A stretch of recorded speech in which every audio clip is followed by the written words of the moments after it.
భలే కదండి ఇది. మీరు బాగా ఆలోచించారు. నేను చేస్తాను, చెయ్యాలి ఈ సినిమా. ఇట్ ఈస్ ట్రూలీ మా అందరి ఇన్ఫ్యాక్ట్ భారతీయ సినిమాకి ప్రైడ్ అని చెప్పినట్టుగా దిస్ ఇస్ అన్ అమేజింగ్ ఫీటే. ఎన్ టైటిల్స్ చూసి నేను ఆశ్చర్యపోయాను, ఏంటిది ఒక పరిశ్రమ యావత్తు పనిచేసిందా ఈ సినిమాకి, ఇంతమందిని. సార్ ఏ రోజు కొంచెం ఓ చిన్న సంకోచం, ఒక ఏమంటాం, ఒక సందేహం ఇలాంటివి ఏమన్నా వచ్చినాయా సార్? ఎప్పుడు రాలేదమ్మా. సినిమా మొదలుపెట్టి 3 ఇయర్స్కి ఫినిష్ అయింది. ఈ 3 ఇయర్స్లోనూ ఎక్కడా సందేహం కానీ డౌట్ కానీ అసలు ఎక్కడా ఎప్పుడు కలగలేదు. తను వస్తున్నాడు, కెమెరా సర్దుకుంటున్నాడు, సినిమా షూటింగ్ స్టార్ట్ చేశాడంటే స్టార్ట్ అయినట్టే. అట్లా ఫస్ట్ 6 months షూటింగ్ మొత్తం రామోజీ ఫిలిం సిటీలో చేశాను. ఆ తర్వాత ఈ ఫ్లోర్ వచ్చి ఇక్కడ సెట్ వేసి ఇక్కడ ఈ ఫ్లోర్ చూసి నెక్స్ట్ ఇక్కడే షిఫ్ట్ అయిపోదాం అని చెప్పి ఇట్లా 2.5 సంవత్సరాలు ఇక్కడే తీసాం సినిమా. మొత్తం ఈ స్టూడియోలోనే అయిపోయిందమ్మా.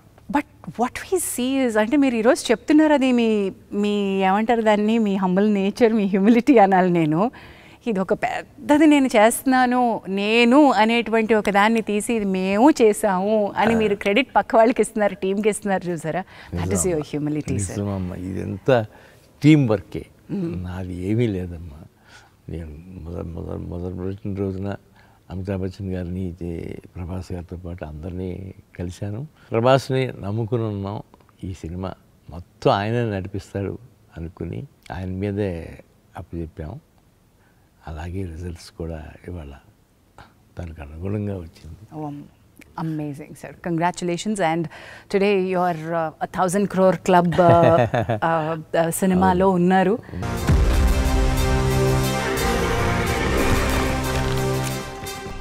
తన పేరు చరిత్ర మర్చిపోదు. సూర్యపుత్ర వైకర్తన కర్ణ.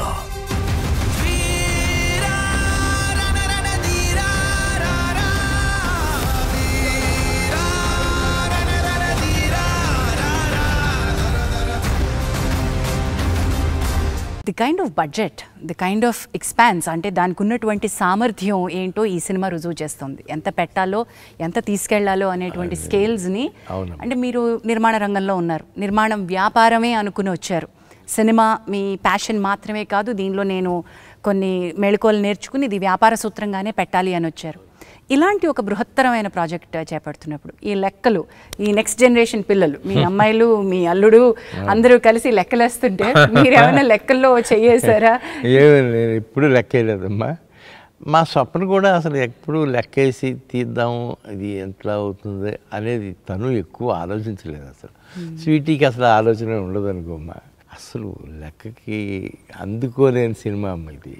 అబ్సల్యూట్లీ, లెక్కకి అందుకోలేని సినిమా. ఎంత బాగా చెప్పారు అసలు. లెక్కకి అందుకోలేని సినిమా సార్. తెలుగు సినిమా ఇండస్ట్రీని ఒక్క చోటికి, ఒక తాటికి తీసుకురావడం, అందరికీ తల్లో నాలుగులో ఉండడం, అంటే వ్యాపారమే, పోటీయే, కానీ ఫ్రెండ్షిప్పే. ఎలా సాధ్యమైంది? మీ నిర్మాణ సంస్థతో పాటు మీరు మరికొంతమంది, ఇప్పుడు ఫర్ ఎగ్జాంపుల్ రాఘవేంద్రరావు గారితో కానివ్వండి, అల్లు అరవింద్ గారితో కానివ్వండి, దిగ్గజాలందరూ ఓ చోటికి ఎలా చేరారు? ఎప్పుడు అంటే రాఘవేంద్రరావు గారు ఉన్న చోట మొత్తం అందరం ఒక చోటే ఉంటాం కదా.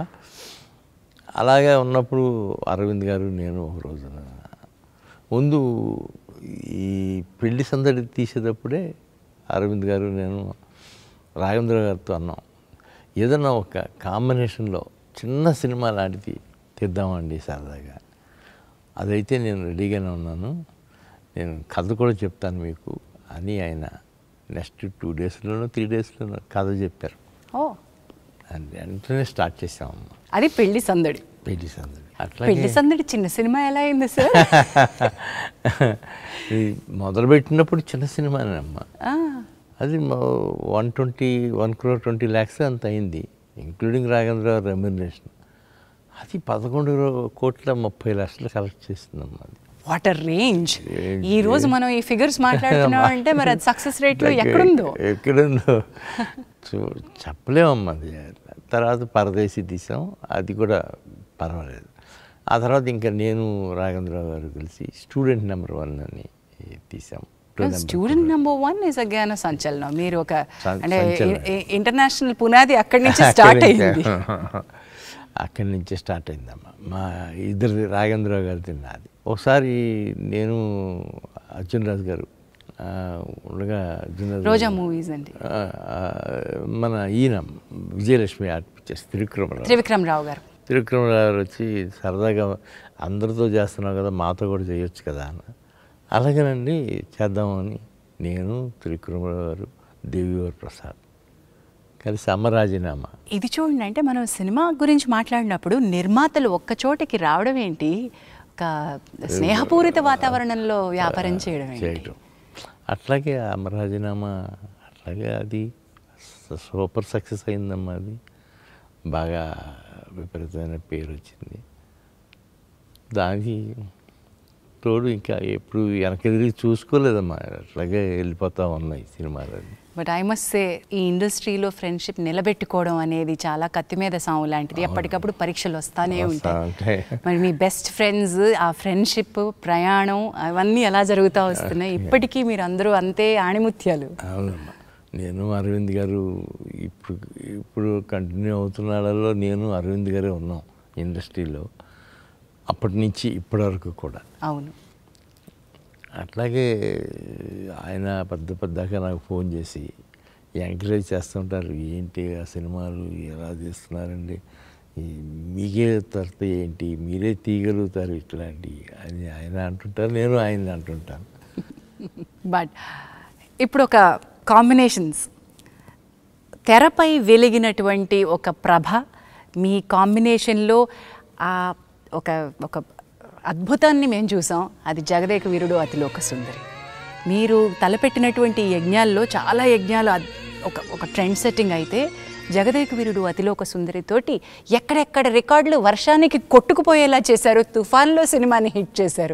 మోకాల వరకు నీళ్ళల్లో కూడా కూర్చుని చూసారంటే, ఒక తుఫాను ఆంధ్రప్రదేశ్ని ఉణికిస్తున్నా సరే ఎంటర్టైన్మెంట్ అది ఇచ్చిందంటే ఎంత గొప్పతనం అది, ఎంత గొప్పతనం. అలాగే అప్పటి నుంచి మొదలయ్యి చిరంజీవి గారికి నాకు ఎనలేని ఫ్రెండ్షిప్. అది వెలలేని ఫ్రెండ్షిప్ అంటాను సార్ నేనైతే.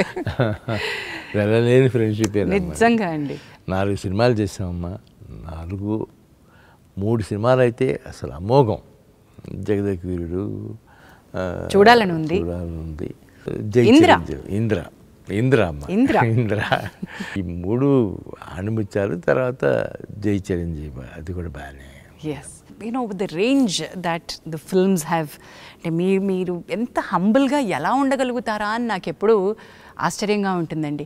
ఒక స్థాయిలో, పతాక స్థాయిలో మీరు రికార్డులు చూశారు, అంతే స్థాయిలో సింపుల్గా ఈ సినిమా ఆడలేదు అనే అంత సింపుల్గా తీసుకోగలిగారు. ఎలా తీసుకున్నారు మీ కొన్ని బాక్స్ ఆఫీస్ దగ్గర అనుకున్నంత సాధించని సినిమాల్ని? నాకు ముందే కొద్దిగా సినిమా మొదలుపెట్టగానే కొంతకాలం అయిన తర్వాత అనుమానం వస్తుందమ్మా, ఏదో కొద్దిగా మన టేస్ట్లో లేకుండా పక్కకి వెళ్తూ ఉంది అని. అలాంటప్పుడు అది మెంటల్గా ప్రిపేర్ అవుతాను నేను కూడా ముందుగానే.